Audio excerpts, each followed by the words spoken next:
Hey there folks, it's Adam here from Ontario Blizzard Watch.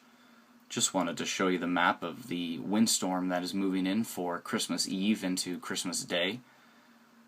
As you can see, these purple areas right here are quite intense if you compare them to the legend on the left. The purple is 100-kilometer wind gusts or stronger. Even these dark red areas are going to be quite intense. And this little area near Hamilton here is reaching 120 kilometers an hour.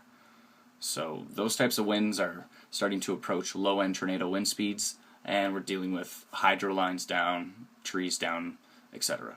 So we need to be very, very cautious with these winds.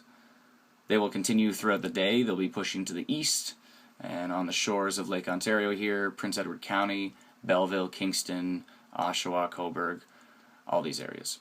So, long story short, everybody be safe. If you have any questions or concerns, please ask on the page. And if you don't know our page, we're on Facebook mainly, with a few other social medias, but we're on Facebook at Ontario Blizzard Watch. Thank you very much, and we'll talk to you soon. Bye-bye.